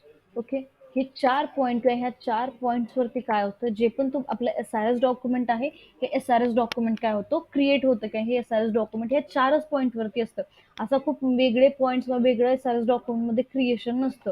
जे पण SRS डॉक्युमेंट आहे, ह्या 4 स्टेज दिसतात तुम्हाला, ह्या 4 स्टेजेस मध्येच डिवाइड होतं. आणि हेच डॉक्युमेंट तुम्हाला पुढे भेटतं बरं, जेव्हा जर तुम्ही वर्किंग असाल ना, जेव्हा वर्क कराल ना तुम्ही, तर तुमच्या कंपनीमध्ये जर अजाईल मेथडॉलॉजी म्हणजे अजाईल कन्सेप्ट जर सोडून दुसरा जर वॉटरफॉल किंवा व्ही ते पुढे बघणारच आहेत आपण. आता लक्षात ठेवा मेनली की तुम्हाला काय होतं, SRS डॉक्युमेंटच बऱ्यापैकी भेटलं जातं. SRS डॉक्युमेंटवरच तुम्हाला काय करायचं असतो, जी पण टेस्टिंग परफॉर्म करायची ना, ती टेस्टिंग तुम्हाला परफॉर्म करावी लागते. आता ह्या डॉक्युमेंटवरून आपण टेस्टिंग कसं परफॉर्म करणार किंवा कसं समजणार आपल्याला की काय करायचं काय वगैरे, हे तुम्हाला थोडंसं आता ह्या पॉईंट जेव्हा एक्सप्लेन करेल ना, त्याच्यानंतर तुम्हाला ऑटोमॅटिकली समजून येऊन जाईल की काय आहे एक्झॅक्टली ते. ठीक आहे. आता सगळ्यात पहिला पॉईंट कोणता आहे याच्यामध्ये, SRS डॉक्युमेंट हे 4 पॉईंट्सच्या बेसिसवरती हे डॉक्युमेंट क्रिएट होतं. पहिला कोणता आहे, फंक्शनल फ्लो डायग्राम. सेकंड आहे फंक्शनल रिक्वायरमेंट. थर्ड आहे यूज केसेस आणि लास्टचा आहे स्नॅपशॉट.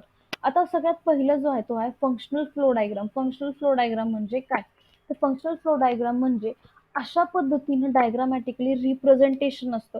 जो पण तुमच्या प्रोजेक्टचा फ्लो आहे ना, फ्लो म्हणजे काय, की तुमच्या म्हणजे प्रोजेक्टचं एक्झिक्युशन कसं झालं पाहिजे, म्हणजे सुरुवात कुठून झाली पाहिजे आणि एंड कुठं झाला पाहिजे. म्हणजे जर तुम्ही समजा कन्सिडर करा, Amazon वेबसाईट आहे, Amazon वेबसाईटचा जर फंक्शनल फ्लो बघायचा जर झाला, तर त्याचा फंक्शनल फ्लो काय आहे हो, एकदम सुरुवातीपासून म्हणजे तुम्ही एकदम नवीन युजर आहे तर तुम्ही पहिल्यांदाच त्या वेबसाईटला काय करता, ऍक्सेस करताय. तर सगळ्यात सुरुवातीला तुम्हाला काय करावं लागेल, you have to create your account. तुम्हाला तुमचं स्वतःचं अकाउंट तिथं क्रिएट करावे लागेल. त्यासाठी तुम्ही काय करणार, तिथे तुम्ही साइन अप करणार. साइन अप केल्यानंतर तुम्हाला परत लॉग इन करावं लागतं. लॉग इन नंतर तुम्ही काय करता, होम पेजवरती प्रेझेंट होता. मग होम पेजवरती गेल्यानंतर तिथं काय करता, जी पण पर्टिक्युलर आयटम तुम्हाला बाय करायचा आहे, जर तो समोर असेल तर तुम्ही समोर क्लिक करू शकता किंवा सर्च बारमध्ये जाऊन काय करू शकता तुम्ही, तो पर्टिक्युलर आयटम तुमचा सर्च करता. सर्च केल्यानंतर त्याला अनालिसिस केल्यानंतर तुम्ही काय करता, त्याला ऍड टू कार्ट फेजमध्ये टाकता.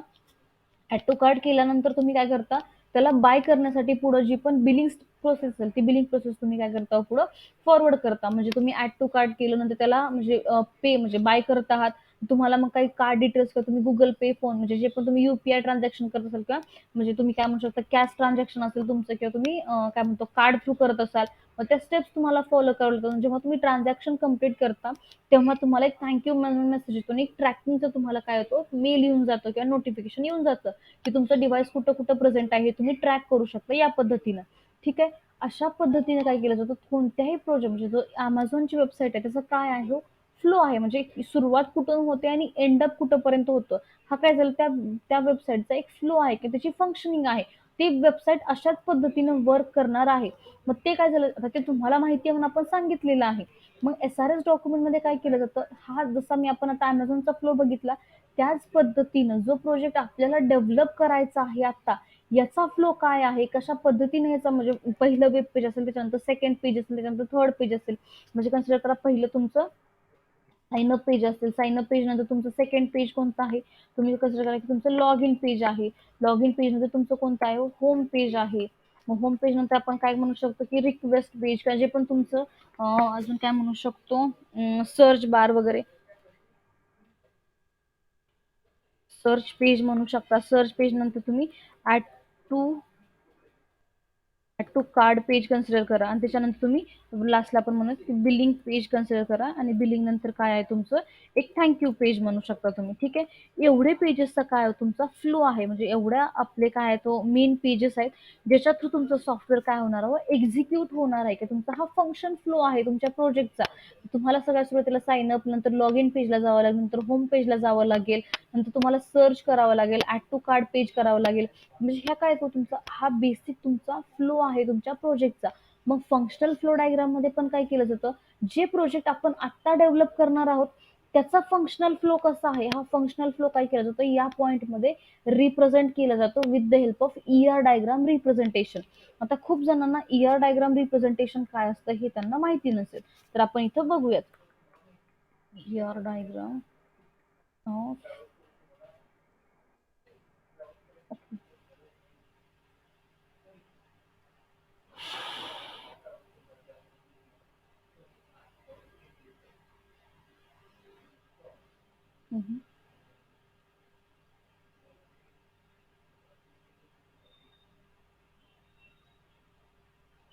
ठीक आहे, डाउनलोड होते का बघूयात.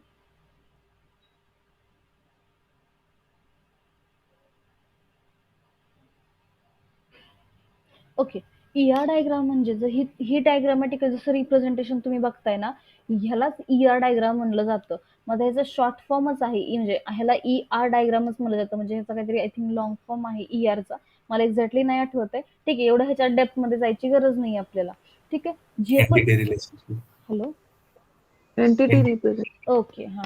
कारण मी खूप दिवस झालं सुटले ना कॉलेज वगैरे, त्याच्यामुळे लक्षात नाही येते. ठीक आहे. जे पण ह्याचा लॉंग फॉर्म असेल तो. ठीक आहे. ह्याच्यामध्ये काय केलं जातं, हा जो तुम्हाला दिसतो इथं ER डायग्राम म्हणजे तुम्हाला इथं म्हणजे वॉवेल टाईप मध्ये दिसतोय बघा, बॉक्स दिसतोय इथं, ट्रायंगल टाईप म्हणजे जो पण म्हणजे ह्याचे स्वतःचे सेपरेटली शेप्स असतात. मग या प्रत्येक शेपचा काहीतरी मिनिंग रिप्रेझेंट असतो. तेवढं इंटरनल आपल्याला जायचं नाहीये सध्या, कारण आपल्या तेवढं कामाचं नाही पण नाहीये आपल्याला.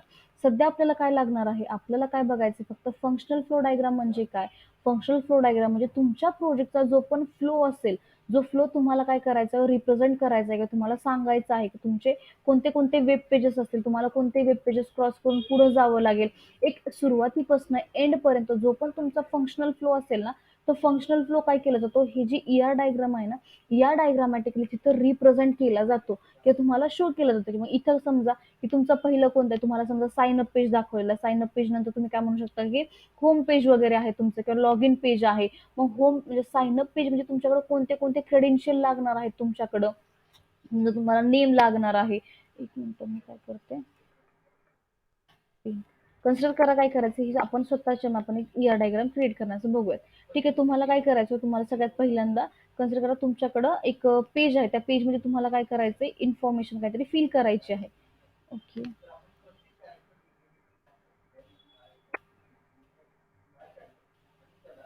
ओके, तर हे काय तुमच्याकडे तुमचं समजा साइन अप पेज आहे. ठीक आहे, ह्या साइन अप पेजमध्ये तुम्हाला काय करायचं आहे, साइन अप पेजमध्ये तुम्हाला काहीतरी इन्फॉर्मेशन फिल करायची किंवा साइन अप पेज आहे, मग ह्याला रिलेव्हंट असलेलं किंवा साइन अप पेजमध्ये कोणते कोणते गोष्टी येतो, तर साइन अप पेजमध्ये काय म्हणू शकता, कोणते कोणते तुम्ही इंडेक्सेस किंवा कोणत्या गोष्टी तुम्ही फिलअप करणार आहेत, हे जे टेक्स्ट बॉक्स कोणते असतील, ह्याच्यामध्ये साइन अप पेजमध्ये तुम्ही कोणता डेटा फिल करणार आहेत, ह्या सगळ्या गोष्टी काय येतात अशा पद्धतीने ER डायग्राम थ्रू काय केल्या जातात, रिप्रेझेंट. आता साइन अप पेजमध्ये सुद्धा तुमच्याकडे कोणत्या गोष्टी येतो, तर साइन अप पेजमध्ये तुमच्याकडे पहिलं तुम्हाला काय करायचंय, नेम एंटर करायचा आहे. त्याच्यानंतर तुम्ही काय म्हणू शकता, तुम्हाला काय टाकायचं आहे, नेम आहे, परत तुमचं काय म्हणू शकता ऍड्रेस असेल समजा कन्सिडर करा, की त्याच्यापेक्षा पण म्हणत मेल आयडी आहे, मेल आयडी त्याच्यानंतर तुम्हाला म्हणता की मोबाईल नंबर आहे तुमचा, मोबाईल नंबर.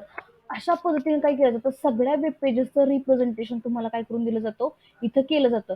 कशाबद्दल, की जे पण डायग्रामॅटिकली रिप्रेझेंटेशन तुम्हाला समजावं, म्हणजे वर्किंग कसं आहे, फ्लो कसा आहे त्या प्रोजेक्टचा, मग प्रत्येक वेब पेजमध्ये लागणारी कोणत्या कोणत्या फील्ड्स आहेत, ह्या सगळ्या गोष्टी इथं काय केल्या जातात, कव्हर केल्या जातात किंवा अशा डायग्रामॅटिकली रिप्रेझेंट करून तुम्हाला दिल्या जातात किंवा सांगितल्या जातात. म्हणजे परत इथं समजा तुमचं काय आलं, लॉग इन पेज आलं, लॉग इन पेज कन्सिडर करा तुमचं आहे, मग लॉग इन पेजसाठी तुम्हाला लागणारी इन्फॉर्मेशन कोणती आहे, तुमच्याकडे समजा युजर नेम आहे, परत तुम्हाला काय करायचं आहे, पासवर्ड लागत आहे, मग ती पण जे पण युजर नेम पासवर्ड तुम्ही म्हणू शकता, मग हे युजर नेम पासवर्ड इथं काय केलं जातं, रिप्रेझेंट केलं जातं. अशा पद्धतीने डायग्रामॅटिकली रिप्रेझेंटेशन, तुम्ही हे जे डायग्रामॅटिकली इथे दिसतंय ना, सेम अशाच पद्धतीने डायग्रामॅटिकली रिप्रेझेंटेशन असतं, फक्त कशाचं, जे पण आपला प्रोजेक्ट असेल किंवा जेवढे पण वेब पेजेस आपल्या प्रोजेक्टमध्ये असतील, मग त्या प्रत्येक वेब पेजला लागणाऱ्या कोणत्या कोणत्या फील्ड्स असतील, म्हणजे लॉग इन पेजमध्ये, मग होम पेजमध्ये कोणत्या फील्ड्स असतील, सर्च बॉक्स असेल, प्रोफाईल आयकॉन वगैरे असेल, मग जेवढे पण खाली एलिमेंट्स वगैरे असतील, ते सगळे एलिमेंट्स काय केले जातात, तिथं शो केले जातात. मग नंतर म्हणजे फंक्शनल फ्लो डायग्राम म्हणजे ह्याच्यामध्ये फक्त आणि फक्त डायग्रामॅटिकली रिप्रेझेंटेशन असतं, जे पण तुमचा प्रोजेक्टचा फ्लो आहे, म्हणजे इन शॉर्ट म्हणजे डिपेंडन्सीज वगैरे आहेत, म्हणजे एकमेकांचं वेब पेजेसचं ह्या रिलेशन कशा पद्धतीने आहे, हे रिलेशन जे पण असेल ना, जे पण फंक्शनिंग असेल ना, ही फंक्शन अशा ER डायग्राम थ्रू काय केली जाते, रिप्रेझेंट केली जाते किंवा तिथं प्रेझेंटेशन मध्ये दाखवली जाते. ठीक आहे, पहिल्या पॉईंटमध्ये एवढंच केलं जातं, म्हणजे जो फंक्शनल फ्लो डायग्राम आहे याच्यामध्ये एवढंच असतं, की जो पण तुमचा प्रोजेक्टचा फ्लो आहे, त्या फ्लोला काय केलं जातं, डायग्रामॅटिकली रिप्रेझेंटेशन मध्ये प्रेझेंट केलं जातं किंवा एक डायग्राम मध्ये रिप्रेझेंट सांगितलं जातं, की प्रत्येक वेब पेज मध्ये कोणत्या कोणत्या फील्ड्स आहेत, त्या फील्ड्समध्ये कोणते कोणते तुम्हाला इन्फॉर्मेशन फिलअप वगैरे करावी लागेल, नंतर साइन अप आणि लॉग इन पेजचं रिलेशन काय आहे, दोन पेजेस एकमेकांवरती डिपेंड कसे आहेत, हे तुम्हाला फक्त ते डायग्रामॅटिकली रिप्रेझेंट करून सांगितलेलं जातं. हाच पॉईंट आहे फक्त फंक्शनल फ्लो डायग्राम याच्यामध्ये. आता सेकंड जो पॉईंट आहे आपल्याकडे, फंक्शनल रिक्वायरमेंट. आता याच्यामध्ये काय चेंज आहे, तर आता जसं तुम्ही इथं फंक्शनल फ्लो डायग्राम मध्ये बघितलं, की सगळ्याच गोष्टी इथं काय केल्या, तो मिक्स केलेल्या आहेत. सगळ्याच गोष्टी मिक्स म्हणजे काय, की तुम्हाला इथं कम्प्लीट डायग्रामॅटिक थ्रू प्रेझेंट करून काय सांगितलेलं आहे, की ह्या प्रोजेक्टमध्ये किती सारे काय म्हणू शकता, की वेब पेजेस आहेत, किती साऱ्या गोष्टी आहेत ज्या की तुम्हाला काय करायच्या, तो पुढे बनवायच्यात किंवा तुम्हाला सगळ्या बघायच्या आहेत त्याच्यामध्ये. म्हणजे किती पेजेस आले, 1 2 3, म्हणजे एक समजा 5 ते 6 वेब पेजेस तुम्हाला ह्या प्रोजेक्टमध्ये आहेत, हे तुम्हाला इथं सांगितलेलं आहे. इथं पण अजून एक ओव्हरऑलच आहे.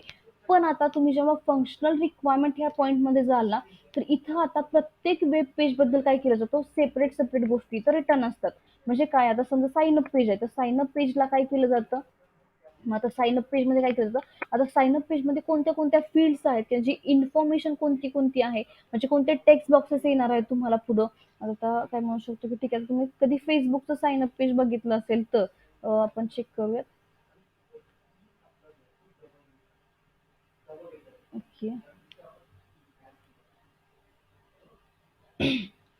ठीक आहे, हे फेसबुकचं काय साइन अप पेज आहे, तर ह्या साइन अप पेज मध्ये कोणत्या कोणत्या फील्ड आहेत, फर्स्ट नेम आहे, लास्ट नेम आहे, मोबाईल नंबर, पासवर्ड, आणि इथं काय तुमची डेट ऑफ बर्थ आणि जेंडर तुम्हाला सिलेक्ट करायचं आहे.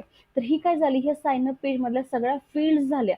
तर आता ह्या फंक्शनल रिक्वायरमेंट पॉईंट मध्ये काय होतं, की या साइन अप पेज मध्ये लागणारी जी पण फील्ड्स असतील, ह्या सगळ्या फील्ड्स इथं व्यवस्थित पद्धतीनं डिस्क्रिप्शन जे आहे ना, हे डिस्क्रिप्शन तुम्हाला दिलं जातं.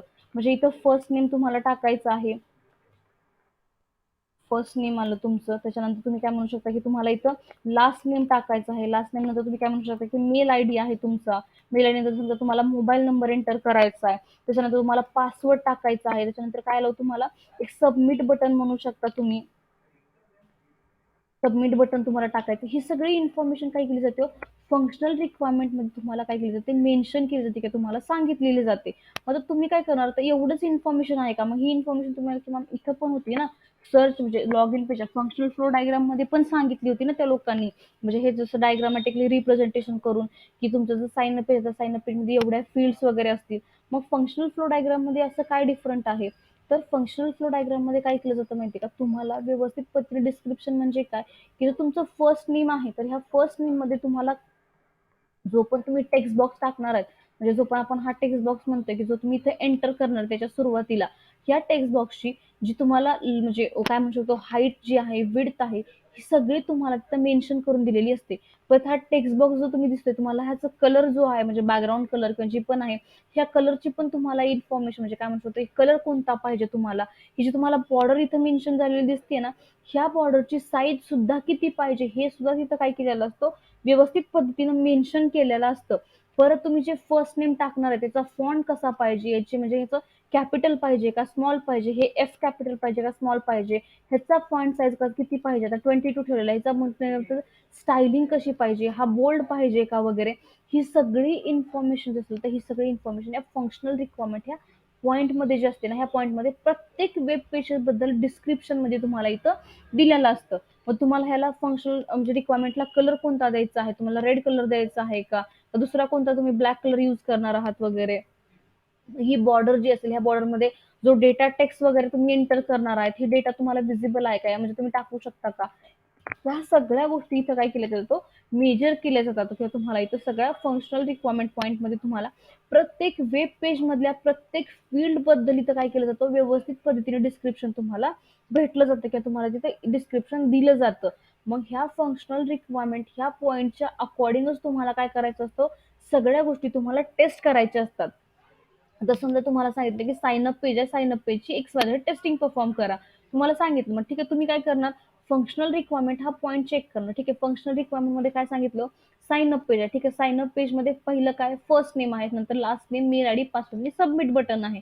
ठीक आहे, आता फर्स्ट नेम मध्ये मला काय चेक करायचं का, फर्स्ट नेम क्लायंटला कसं एक्सपेक्ट आहे हो, तर इथं फर्स्ट नेम काय पाहिजे, फॉन्ट ह्याचा म्हणजे 22 पाहिजे, ह्याची जी पण म्हणजे काय म्हणू शकतो स्टायलिंग आहे, स्टायलिंग ही म्हणजे टाइम्स न्यू रोमन मध्ये पाहिजे, ह्याचा कलर रेड पाहिजे, ह्याच्या समोर जो टेक्स्ट बॉक्स असेल ज्याच्यामध्ये मला डेटा एंटर करायचा आहे, त्या टेक्स्ट बॉक्सची किती पाहिजे, म्हणजे लांबी किती पाहिजे, उंची कशा पद्धतीनं पाहिजे वगैरे, समजा उंची मला 2च म्हणजे मीटर पाहिजे, लांबी जी आहे थोडीशी जास्त म्हणजे 4 मीटर पाहिजे वगैरे, जी बॉर्डर आहे बॉर्डर रेड कलरची पाहिजे, मग ह्या बॉर्डरची थिकनेस किती पाहिजे, ही सगळी इन्फॉर्मेशन जी असेल ना तुम्हाला इथं या फंक्शनल रिक्वायरमेंट पॉईंट मध्ये भेटून जाते. आणि तुम्ही ह्याच इन्फॉर्मेशनला काय करू शकता, आयडेंटिफाय करून किंवा रीड करून साईडला नोट डाऊन करून तुम्ही काय करता, ह्याची जी पण साइन अप पेज ह्या साइन अप पेज तुम्ही काय करा, टेस्टिंग परफॉर्म करता. मग हा पॉईंट ह्याच्यामध्ये आहे फंक्शनल रिक्वायरमेंट. फंक्शनल रिक्वायरमेंट मध्ये प्रत्येक वेब पेज मधल्या प्रत्येक एलिमेंट किंवा प्रत्येक आयटम बद्दल काय असतो, कम्प्लिटली डिस्क्रिप्टिव्ह मध्ये तुम्हाला इन्फॉर्मेशन रिप्रेझेंट केलेली असते किंवा तुम्हाला तिथं मेन्शन केलेली असते. मग त्याच्यामुळे तुम्हाला टेस्टिंग किंवा म्हणजे पुढं गोष्टी आयडेंटिफाय करण्यासाठी किंवा टेस्ट करण्यासाठी इझी पडतात किंवा इझिली तुम्हाला अंडरस्टँड होतात. ठीक आहे, फंक्शनल रिक्वायरमेंट पॉईंट बद्दल समजलं, याच्यामध्ये काय डिफरन्स आहे फंक्शनल फ्लो डायग्रामच्या कंपॅरिझन मध्ये. Yes, ma'am. ठीक आहे, मग तसं ह्याच्यानंतर काय आहे आपला जो Yes, ma'am. ओके, त्याच्यानंतर थर्ड कोणता आहे आपला, यूज केसेस. आता यूज केसेस म्हणजे काय, तर यूज केसेस म्हणजे याच्यामध्ये पण काय थोडंसं डायग्रामॅटिकली रिप्रेझेंटेशन असतं, की तुम्ही कोणत्या म्हणजे एखाद्या इनपुटला म्हणजे आपण आता यूज केसेस म्हणजे काय, की तुम्हाला डायग्रामॅटिकली रिप्रेझेंटेशन असं दाखवावं लागतं की तुम्ही एखाद्या वेब पेजला काहीतरी इनपुट पास केल्यानंतर पुढे कोणतं आउटपुट जनरेट वगैरे होतं. म्हणजे आता कन्सिडर करा तुमच्याकडे काय आहे हो, साइन अप पेज आहे, आणि साइन अप पेजवरून तुम्हाला काय करायचं आहे, लॉग इन पेजला जायचं आहे. तर मग ह्याचं डायग्रामॅटिकली रिप्रेझेंटेशन कसं केलं जातं, की तुम्ही साइन अप पेजमध्ये काहीतरी इनपुट पास ऑन करताय, म्हणजे काय म्हणू शकतो आपण, ओके, हे साइन अप पेज आहे, ह्या साइन अप पेजमध्ये तुम्हाला कोणती इन्फॉर्मेशन अशी आहे की जे वेब पेज आहे, एखादी टेक्स्ट बॉक्स आहे ज्याच्यामध्ये तुम्हाला फिल करून काय करावं लागतं, पुढं लॉग इन पेजला पास ऑन करायचंय. तर असं कोणतं बटन आहे, तर साइन अप पेज मधली सगळी इन्फॉर्मेशन फिल केल्यानंतर तुम्हाला काय करावं लागतो, जे पण आपण काय म्हणतो जे बटन असेल त्या बटनवरती क्लिक केलं तर तुम्ही काय करू शकता, पुढे लॉग इन पेजला पुढे फॉरवर्ड होऊ शकता. ही काय नॉर्मल फंक्शनॅलिटी आहे. म्हणजे लॉग इन पेजसाठी काय झालं, लॉग इन पेजसाठी जे साइन अप पेज मधलं जे बटन असेल ते एक ॲज अ इनपुट म्हणून वर्क करतं. आणि जो पण लॉग इन पेज जेव्हा पुढे ओपन होईल ते लॉग इन पेज ह्या साइन अप पेजसाठी काय होतं ॲज अ आउटपुट म्हणून जनरेट होतं. म्हणजे असं म्हणजे एकमेकांवरती इंटरडिपेंडन्सी ज्या पण वेब पेजेसची असेल ना ती सगळी इंटरडिपेंडन्सी ह्या यूज केसेस पॉईंटमध्ये रिप्रेझेंट केली जाते. याचा आपल्याला पुढे काही जास्त यूज होत नाही किंवा कोणी याचा यूज करत नाही. फक्त हा पॉईंट असल्यामुळे काय करावं लागतं त्यांना ह्या पॉईंटला तिथं मेजर किंवा मेन्शन करावं लागतं. ठीक आहे. मग याच्यामध्ये खूप सारे म्हणजे काय म्हणू शकतो एक सेप म्हणजे स्पेशल त्यांचे सिम्बॉल्स आहेत बघा. म्हणजे कोणते ते आपण नॉर्मल तुम्ही वॉवेल वगैरे वापरता. लिंकसाठी सिंगल ॲरो वापरला जातो. त्याच्यानंतर एक अजून म्हणतात ते ऍक्टरसाठी छोटेसे माणसं वगैरे वापरले जातात बघा. अशा टाईपमध्ये काय झालं तर त्या टाईपमध्ये डायग्रामॅटिकली रिप्रेझेंट करून काय केलं जातं इन शॉर्टमध्ये की जे पण वेब पेजेस एकमेकांवरती इंटरडिपेंडेंट असू शकतात त्या वेब पेजेसला डायग्रामॅटिकली काय केलं जातं फक्त इथं रिप्रेझेंट केलं जातं. म्हणजे कसं आता तुम्ही आता एक समजा एक्झाम्पल आहे तुम्हाला बिलिंग समजा तुम्हाला जर काहीतरी बिल म्हणजे बिल पे करायचं आहे तर तुम्ही बिलिंग पेजला केव्हा जाऊ शकता जर तुम्ही काहीतरी बाय करत असाल तुम्ही काहीतरी ऍड टू कार्ड मध्ये ऍड केलं असेल आणि त्याच्यानंतर तुम्ही पुढे प्रोसेस केल्यानंतर तुम्ही काय करू शकता बिलिंगच्या पेजला जाऊ शकता. तुम्ही ऍड टू कार्ड मध्ये काही ऍडच नाही केलं तुम्ही म्हणताय की मला बिल पे करायचं आहे तर ते पॉसिबल आहे का. मग बिलिंग पेज कशावरती डिपेंड आहे ऍड टू कार्ड पेजवरती डिपेंड आहे. म्हणजे जोपर्यंत ऍड टू कार्ड पेजमध्ये कोणता तरी एलिमेंट येऊन पडणार नाही तोपर्यंत बिलिंग पेज जे आहे हे ऍक्टिव्हेट होणार नाही. हा काय मग ह्याच्यामध्ये काय आहे हे एकमेकांवरती डिपेंडेंट आहेत. मग त्याच्यामुळे काय केलं जातं आणि जोपर्यंत म्हणजे ऍड टू कार्ड मध्ये ऍड होणार नाही तोपर्यंत तुम्ही बिलिंग करू शकणार नाही. तुम्ही बिलिंग पेजला व्हिजिट करू शकणार नाही. त्याच्यामुळे तुम्हाला काहीतरी त्याच्यामध्ये ऍड करावं लागेल तुम्हाला बिलिंग पेज बघण्यासाठी. म्हणजे याच्यामध्ये काय की एकमेकांवरती हे इंटरडिपेंडेंट आहेत. मग त्याच्यासाठी तशा पॉईंट्सला काय तशा वेब पेजेसला काय केलं जातं यूज केसेसमध्ये काय केलं जातं मेजर केलं जातं यूज केसेसमध्ये काय केलं जातं कन्वर्ट केलं जातं किंवा त्या पद्धतीने डायग्रामॅटिकली रिप्रेझेंटेशन करून काय केलं जातं क्लायंटला म्हणजे काय जो पण SRS डॉक्युमेंटमध्ये शो केलं जातं की जो पण डेव्हलपर वगैरे असेल त्यांना समजण्यासाठी की हे जे दोन वेब पेजेस आहेत हे इंटरनली लिंक आहेत ह्यांची एकमेकांची काहीतरी डिपेंडन्सीज आहे. सो तुम्हाला जेव्हा डेव्हलपमेंट करायची असेल तेव्हा डेव्हलपमेंट करताना हे दोन जे पण पेजेस आहेत हे दोन वेब पेजेस तुम्हाला सिक्वेन्स मध्ये डेव्हलप करावे लागतील. तुम्ही एक वेब पेज आता आणि दुसरं वेब पेज एक 2-3 महिन्यानंतर तुम्ही वेब म्हणजे काय करू शकत नाही डेव्हलप करू शकत नाही किंवा तेवढा टाइम स्पॅन तुम्ही तिथं देऊ शकत नाही. तुम्हाला ते दोन वेब पेजेस सायमल्टेनियसली का सोबत सोबत एकामागे एकच त्या दोघांना कनेक्टिव्हिटी करून डेव्हलप करावं लागतं. त्याच्यासाठी हा यूज केसेस जो पॉईंट आहे हा यूज केसेस पॉईंट तिथं असतो किंवा त्या पद्धतीने आपण यूज केसेसमध्ये काय करतो आपण जे पण एकमेकांसोबत काय म्हणतो आपण इंटरडिपेंडेंट असलेल्या गोष्टी किंवा वेब पेजेस आहेत ते वेब पेजेसचं इथं डायग्रामॅटिकली रिप्रेझेंटेशन तुम्हाला शो केलं जातं. एवढंच आहे यूज केसेसमध्ये. आणि आता लास्टचा पॉईंट आहे स्नॅपशॉट. तर स्नॅपशॉट म्हणजे काय की तुम्हाला आठवत असेल जेव्हा तुम्ही रेकॉर्ड वगैरे रेकॉर्ड बुक सॉरी बुक जेव्हा तुम्ही रिपोर्ट बनवता ना तेव्हा तुम्ही जे तुम्ही सॉफ्टवेअर बनवलेलं आहे बघा त्याचे तुम्ही काय करतो स्क्रीनशॉट टाकता की ठीक आहे माझं सॉफ्टवेअर असं असं दिसतं. हे तुम्ही जस्टिफाय करण्यासाठी तुम्ही काय करता की जेव्हा तुम्ही तुमच्या प्रोजेक्ट मॅनेजरला वगैरे किंवा तुम्ही तुमचे म्हणजे काय म्हणतो आपण जे पण टीचर्स असतील तुमचे त्यांना तुम्हाला काय करायचं असतं की तुमचं ऍप्लिकेशन दाखवायचं असतं म्हणजे सॉफ्टवेअर अशा पद्धतीने बनवलंय तर ते तुम्हाला रिपोर्टमध्ये पण त्याचे काय करावं लागतं स्क्रीनशॉट टाकावे लागतात. मग स्नॅपशॉट हा पण त्याच टाईपचा एक कॅटेगरी मधला पॉईंट आहे. मग आपल्याला काय करावं लागतं ह्या स्नॅपशॉट पॉईंट मध्ये काय असतं की तुमचं सॉफ्टवेअर कशा पद्धतीनं दिसेल हे उद्या म्हणजे ते आपल्याला काय करावं त्याच्यासाठी स्क्रीनशॉट जे असतात ना स्क्रीनशॉट टाकायचे असतात. मग तुम्ही म्हणाल की मॅम आपण तो सॉफ्टवेअर अजून बनवलं नाही मग स्क्रीनशॉट कुठून आले तर प्रत्येक कंपनीकडं ना iRaise नावाचं एक सॉफ्टवेअर आहे. म्हणजे आणि हे ऍप्लिकेशन आहे की हे म्हणजे तुम्ही सॉफ्टवेअर म्हणू शकता हे फक्त आणि फक्त IT कंपन्यांकडेच असतं. आता ह्या सॉफ्टवेअरचं काय स्पेशालिटी आहे तर या सॉफ्टवेअरमध्ये तुम्ही काय करू शकता जी पण तुमची रिक्वायरमेंट आहे ही रिक्वायरमेंट जेव्हा तुम्ही एंटर करताना एंटर केल्यानंतर एक ऑटोमॅटिक काय होतो स्क्रीनशॉट जनरेट होतो. जसं की तुम्ही एक्झॅक्ट सॉफ्टवेअर उद्या चालून डेव्हलप करणार आहेत किंवा ती स्क्रीन तुम्ही डेव्हलप करणार आहेत त्याच टाईपची एक्झॅक्ट स्क्रीन काय होते तुम्हाला इथे ॲज अ स्क्रीनशॉट म्हणून काय होते हे iRaise ऍप्लिकेशन काय करतं जनरेट करतं. पण हा स्क्रीनशॉट असतो एक डमी म्हणू शकता तुम्ही वेब पेज असतं ज्याच्यामध्ये तुम्ही काहीही फंक्शनिंग करू शकत नाही. तुम्ही फक्त आणि फक्त त्याला बघू शकता त्याला काहीही फंक्शनिंग नसते.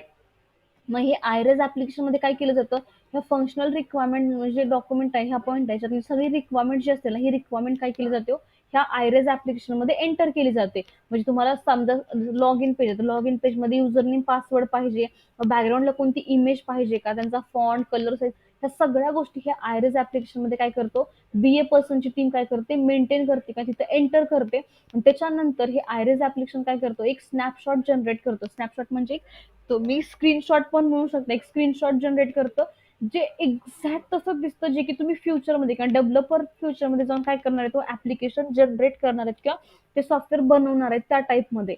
मग हे काय केलं जातं, अशा पद्धतीने जेवढे पण तुमचे वेब पेजेस असतील ना किंवा जे तुमचं प्रोजेक्ट असेल ना, त्या सगळ्या प्रोजेक्टची हे आयरेज ऍप्लिकेशनचा यूज करून काय केलं जातो, तिथं सगळ्या गोष्टी इमेज म्हणजे काय ते स्क्रीनशॉट ऍड केले जातात.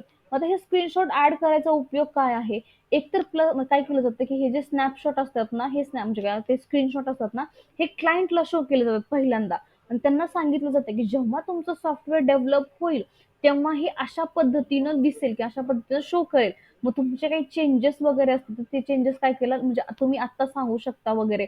मग हे काय होतं की जो पण क्लायंट आहे त्या क्लायंटला पण एक आयडिया येते की माझं जे ऍप्लिकेशन आहे ते ऍप्लिकेशन अशा पद्धतीनं दिसेल जेव्हा मी म्हणजे यूज करायला लागेल किंवा जेव्हा माझ्या हातामध्ये येईल तेव्हा. मग जर त्यांना काही वाटलं की नाही याच्यामध्ये थोडेसे काही चेंजेस करायचे, त्या थोडं कलर कॉम्बिनेशन मला चेंज करायचे का, जे पण त्यांना थोडं अजून इझी करायचं आहे, पण त्या लगेच मग ते काय करू शकतात, रिक्वायरमेंट जे आहे पण त्या रिक्वायरमेंट ते काय करू शकतात तुम्हाला तिथं सांगू शकतात. आणि सेकंड ऍडव्हान्टेज याचा असा आहे की जो डेव्हलपर आहे, जो डेव्हलपर म्हणजे ह्याच्या हेल्पनं काय करणार आहे, हो डेव्हलपमेंट करणार आहे SRS डॉक्युमेंटच्या हेल्पनं, त्याला एक बेसिक आयडिया येऊन जाते की मला कशा पद्धतीने डेव्हलपमेंट करायची आहे किंवा मी जे म्हणजे वेब पेज बनवणार आहे ते ऑलमोस्ट एक्झॅक्टली याच्यासारखंच पाहिजे. सो त्याला एक आयडिया आल्यामुळे तो काय होतं त्या पद्धतीने थोडंसं लवकर म्हणजे काय होतं म्हणजे व्यवस्थित पद्धतीने अजून काम करायला सुरुवात होते की डेव्हलपरला पण एक जस्ट आयडिया भेटावी किंवा एक जस्ट त्यांना म्हणजे ओव्हरव्ह्यू समजावा. त्याच्यासाठी पण काय केलं जातं, हे आयरेज ऍप्लिकेशनचा यूज करून काय करतो आपण, स्नॅपशॉट असेल ते किंवा स्क्रीनशॉट आपण जनरेट करतो आणि ते स्नॅपशॉट ह्या पॉईंटमध्ये ऍड केले जातात. तर ह्या 4 पॉईंटच्या कॉम्बिनेशनला आपण काय म्हणतो, SRS डॉक्युमेंट असं म्हणलं जातं. किंवा SRS डॉक्युमेंटमध्ये हे 4 पॉईंट्समध्ये काय केलं जातं, SRS डॉक्युमेंट जे आहे SRS डॉक्युमेंट डिस्क्राईब केलं जातं किंवा राईट डाऊन केलं जातं. याच्यामध्ये कुणाला काही प्रॉब्लेम आहे, SRS डॉक्युमेंट बद्दल कोणता समजला नाही असा पॉईंट आहे?